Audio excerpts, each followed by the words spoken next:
Oh, well, here we are. Here we are for another stream. Here we go. Just to add a little bit of context. You know what? Let's just go ahead and I'll go ahead and sing a song here. Hold on. Rast vitali jablini gruši, papili tumani na takoj. Vyhodila nabre Katusha, na vysoj, berigna akrutoj. Vyhodila pesnu zavadila, prastep mnogo číslo ola. Pratago kotoro lubila. Pratago chipisma berigla. There we go. Okay. There's the intro music there. We're moving on then with more Ernst Junger. I lied. I said I was going to do it after Thanksgiving, but I have a little bit of free time. So you know what? Let's see how much I can get through, huh?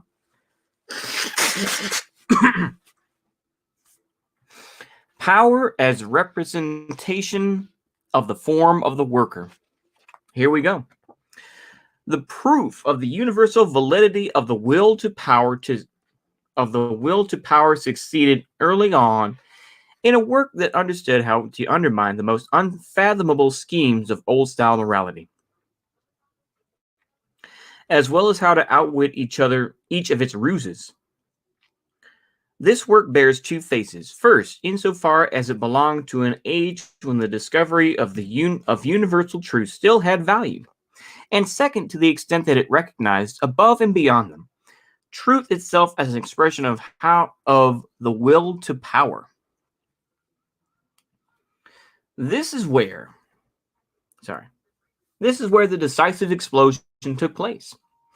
But how could life possibly have lingered more than a fleeting instant in this stronger, pure, but still deadlier air of a pan-anarchic space, when it faced with this sea of forces storming and flooding in on themselves?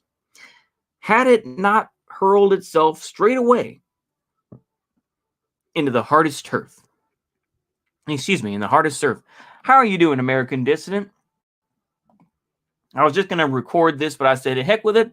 I'm just going to go ahead and read it and go from there. So we'll see. I'll see how far I can get. Probably a good 40 minutes before I get tired. So let's go with it, shall we? So, as bearer of a most resolute will to power, possessing its own nature and its own purpose, nothing is more appropriate for fostering a warlike morality of the highest order than the formidable prospect of a world in uninterrupted revolt. But now the question arises of a legitimation of a particular and necessary, yet by no means willed, relationship to power, a relationship that can also be defined as mission. It's precisely this legitimation that allows a being to appear no longer as pure elemental, but as historical power. The extent of legitimation decides on the extent of dominion that can be achieved through the will to power. Dominion is what we call a condition in which the limitless space of power is referred to a single point from which it appears as a space of justice. Ooh, wow. So he's breaking stuff down here. Like I say, if I was a bit more big-brained, I could explain it better, but yeah. So basically he's breaking down dominion. You know, kind of like your area of operations, if you will, if you're talking about military, in a military sphere or something like that. But yeah, dominion, what you control, basically. The pure will to power, by contrast, possesses no more legitimacy than the will to faith. It is not plenitude, but a feeling of lack expressed in these two attitudes, a feeling that shattered romanticism itself. There is no more an abstract power than there is an abstract freedom. Power is a sign of existence, and correspondingly, there exists no means of power as such. Rather, the means acquire their meaning through the being that avails itself of them.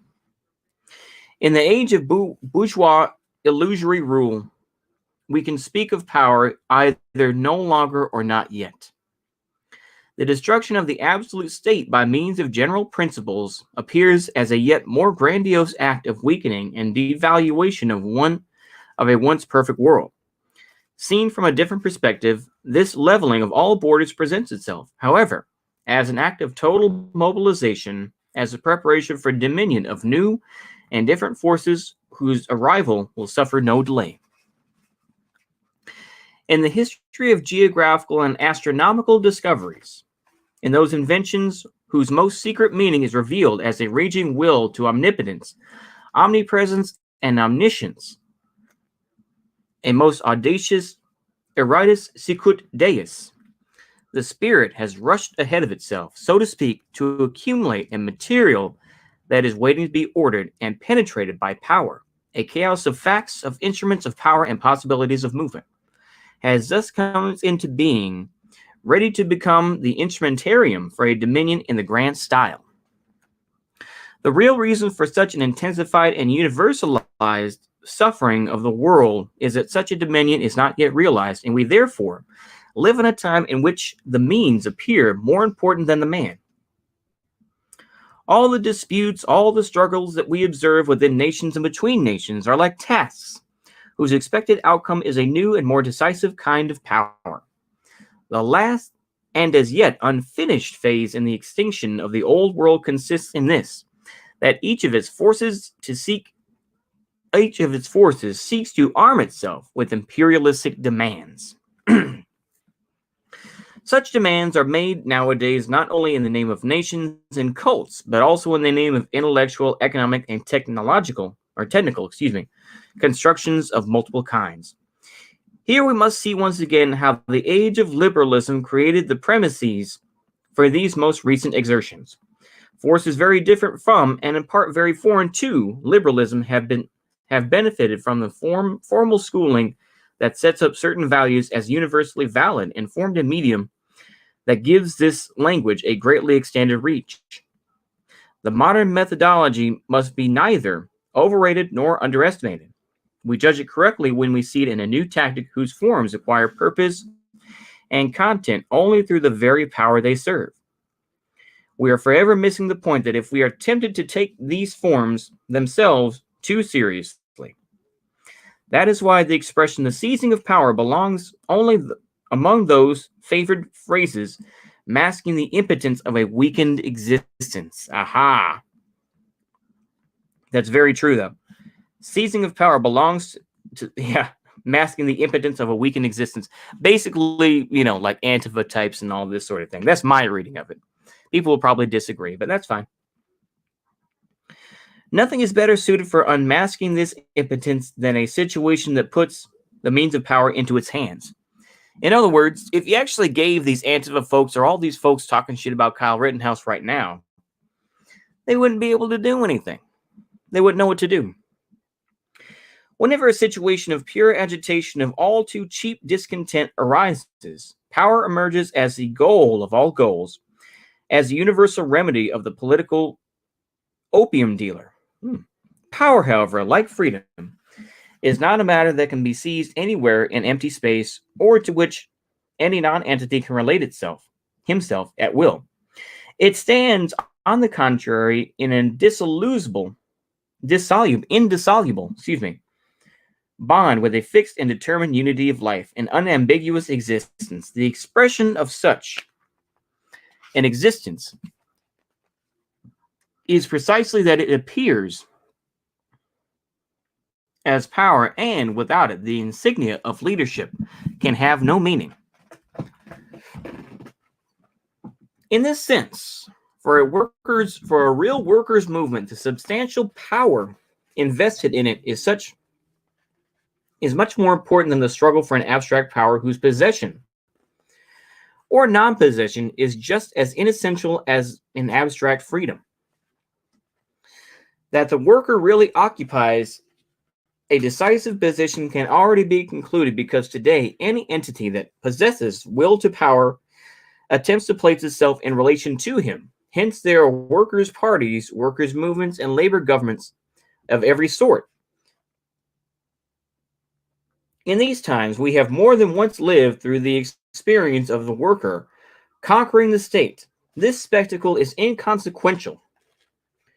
If its outcome is a strengthening of bourgeois order and a final outpouring of liberal principles, experiences of this kind indicate, on the other hand, that what we understand today by state power possesses no existential character, but, on the other, we must conclude from them that the worker has not yet grasped himself in his different character.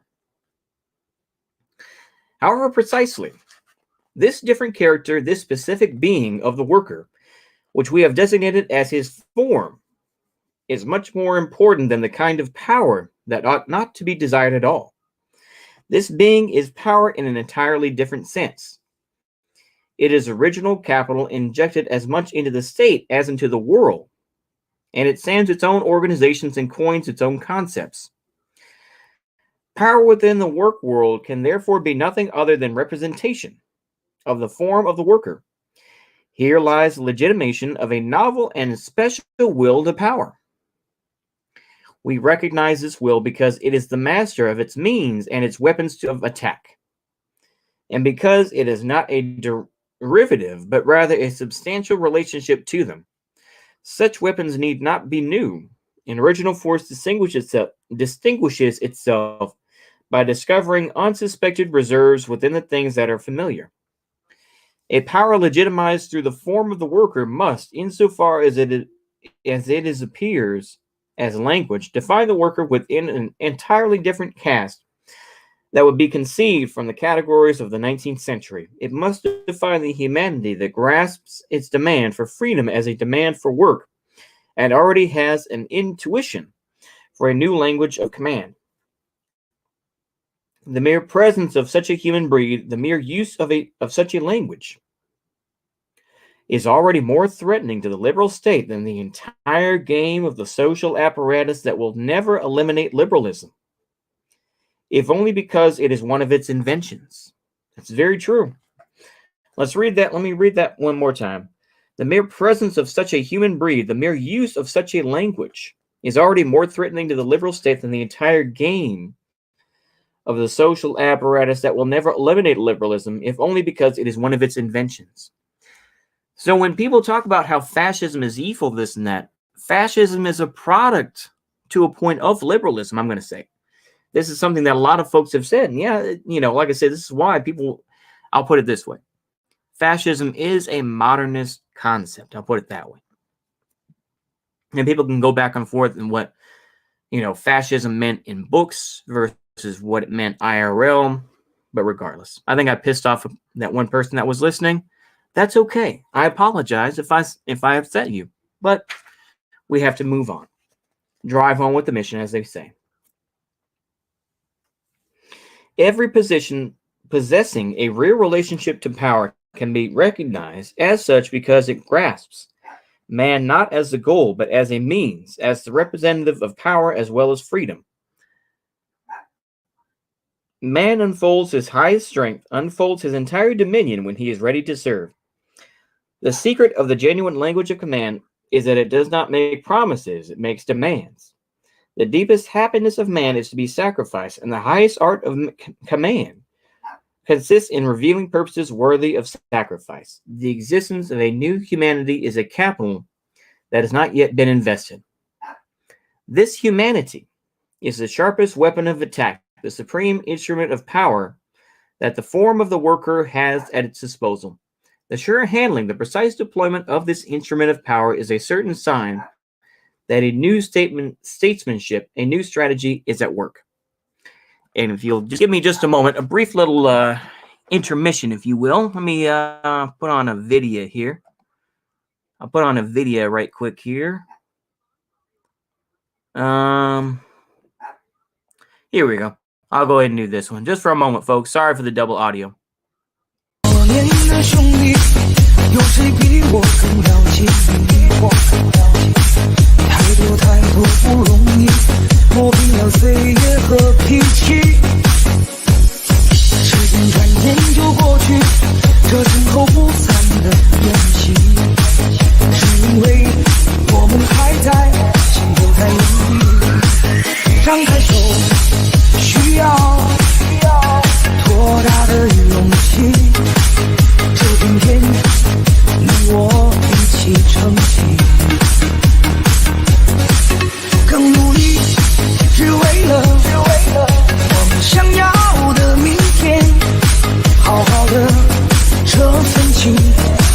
进去。我们不一样，每个人都有不同的境遇。我们在这里才。 Okay, let me go ahead and address a concern here. I'm not on the anti-fascism train. I'm not on that anti-fascism train at all. No, I'm just explaining something that I think people like Zoltanus have talked about. I think Zoltanus is trying to kind of create a different image of what fascism was. I think to a point, like I say, he recently did a video, of course, about feminine fascism, talking about feminist movements being involved with fascism.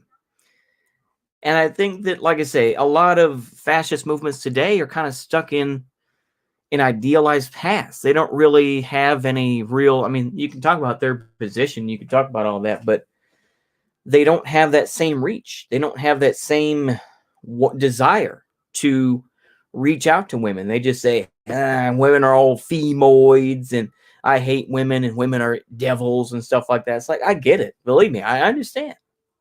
I get it. I've seen the TikTok videos and I've seen the... All right, I have to go. I'm sorry, folks.